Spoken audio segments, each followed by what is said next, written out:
Hey there, leader. Welcome to our live training. It's a short and sweet one for you today because we know how busy you are.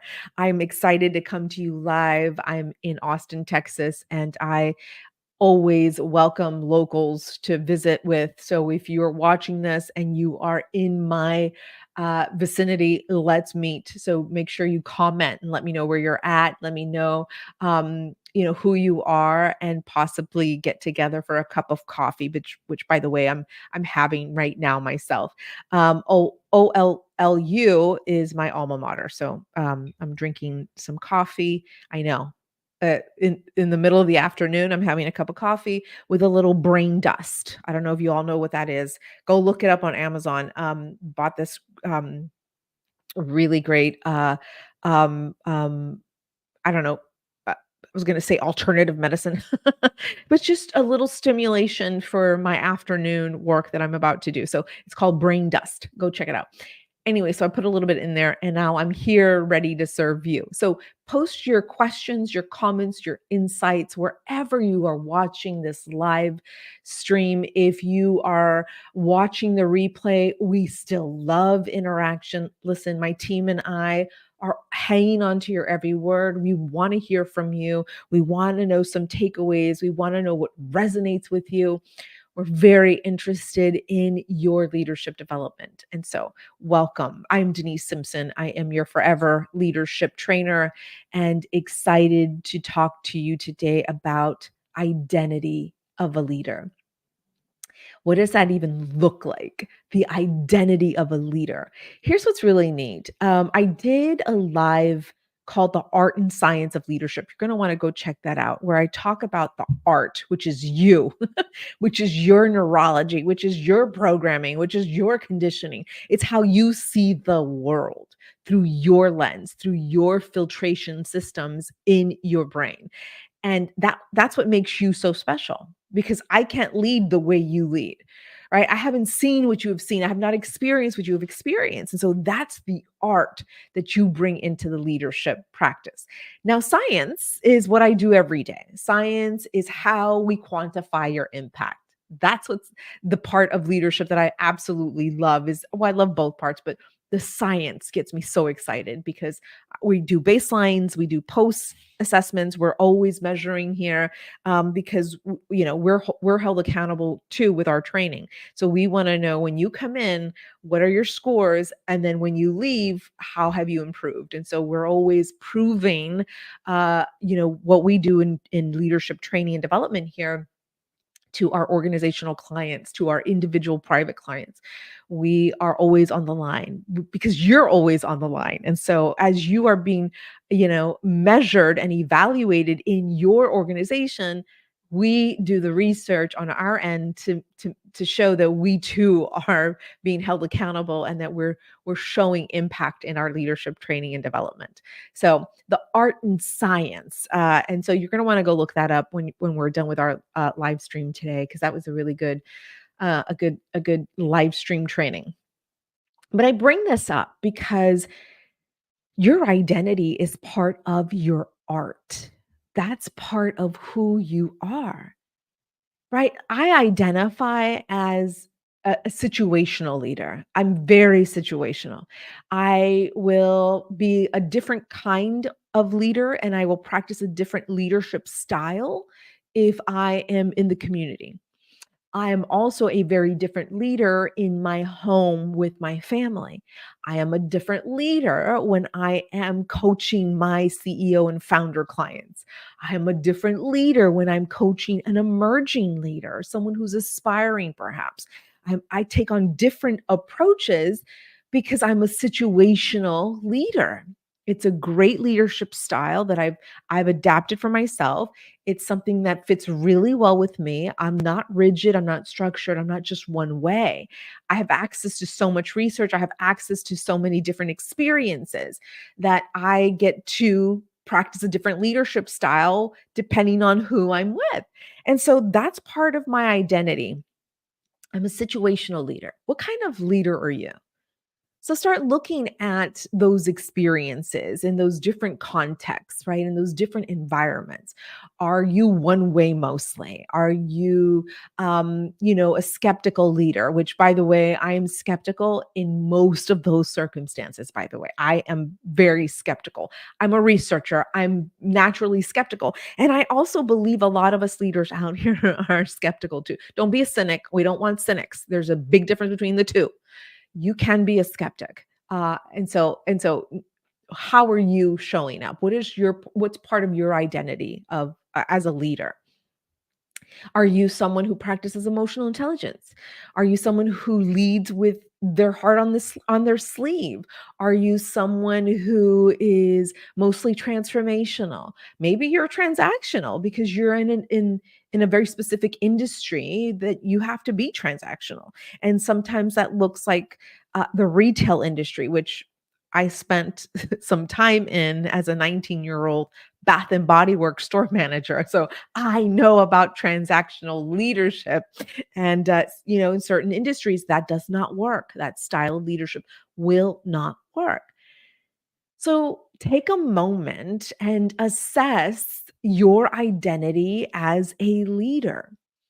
And the reason why I'm bringing this conversation up right now is because I had a great coaching session yesterday with a client regarding this idea of identity, wanting to really anchor her identity of a strong, powerful, transformational leader. And so she and I talked about, well, what do those elements look like?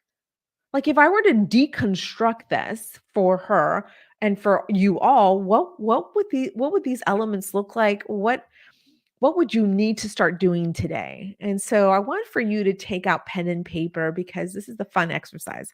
It's fun because it's all about awareness. And by the way, self-awareness is the number one skill that predicts leaders' success. So self-awareness is what we're going to practice right now. And we're going to do that by taking out a pen and paper. And please post your comments, your questions right now. I'd love to hear from you as I take a quick little sip of coffee. Um,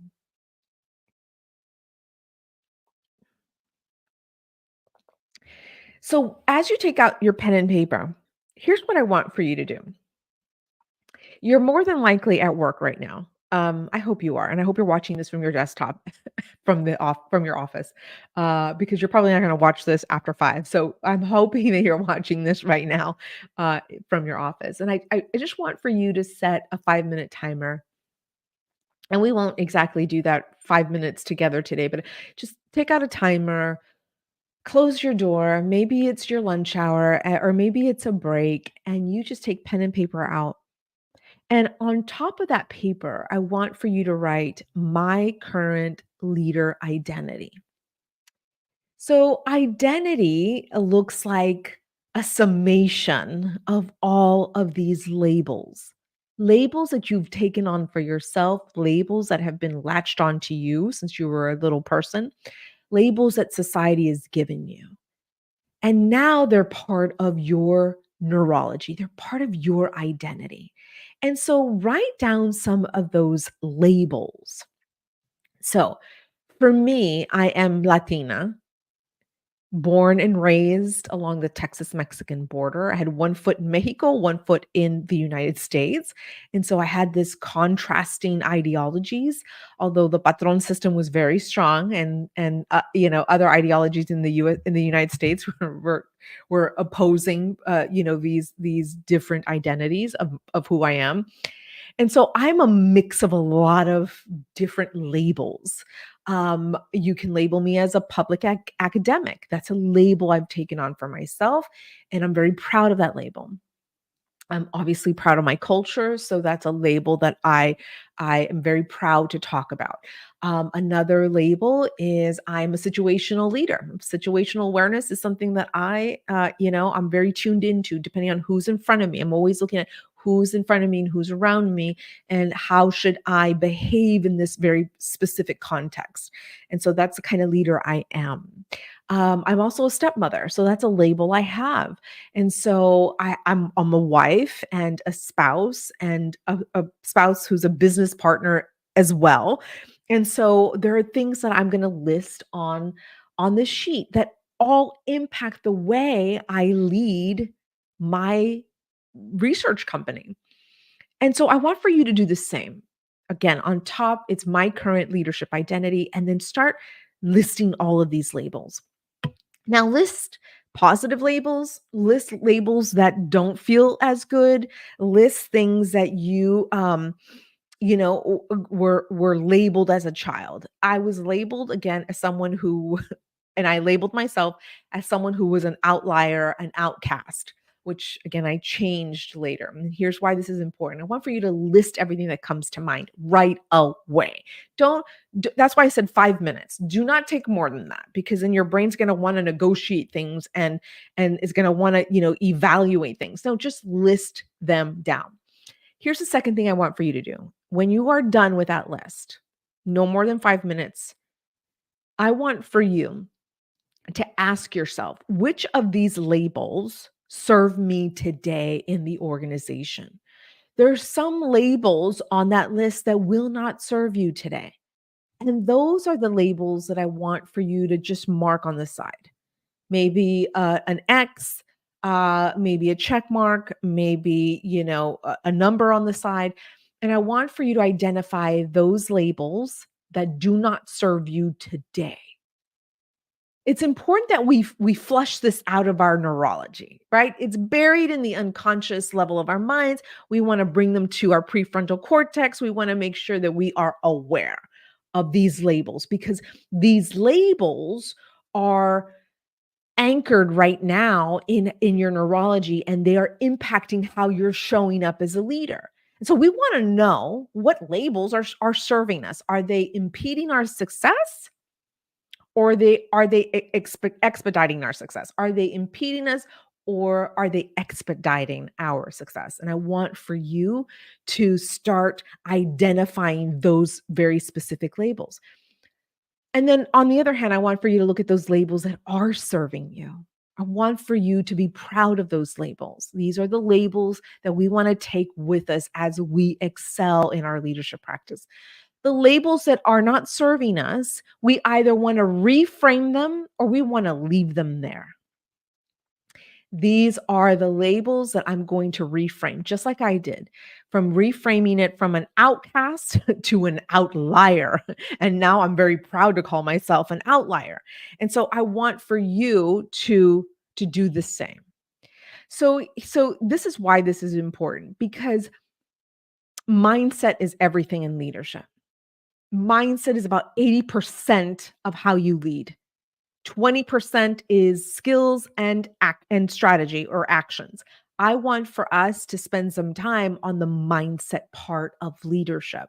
And this is how we start dusting off, we dust the cobwebs out of our minds, and we put things into our prefrontal cortex. We are conscious of these labels, because all of these labels will now create the identity of the leader that you want to be, the leader you want to become. And so I won't give you more than that, because I'm looking at our time. My client and I took it three steps further than this, but for our time today, this is a great start for you to start looking at the labels that you want to keep on that list and those labels that you want to reframe. So in the comments, I want for you to tell me some of those labels that you are proud of, excited about, labels that you can use today in your leadership practice that are going to help you make decisions, right? These are the labels that we want to keep, because it's part of the identity that we want to take into the leadership practice. And then those labels that we do not want to take, if you're brave, you can post them in the comments. If it's not necessary, but I want for you to ask yourself, how do I reframe this label? How can I take out the positive aspects of this label and then reframe it for myself so that I can carry it with me, take it with me into this new identity? That's all I want for you to do. We're leaving what doesn't serve us, and we're taking what what does. And this is how we start anchoring this new identity. So again, we're just leaving what doesn't serve us and taking what helps us excel in our leadership practice. And so let me know how this exercise works for you. I'm already at the 15-minute mark, so I try to keep us within the 15 minutes. Let me know how this has served you today, leader, and how you're going to use this in your leadership practice. All right, dear leaders, what an honor to serve you every single week. I'm excited to read your comments, get your feedback on this exercise, and then see you on our next live training. Take good care.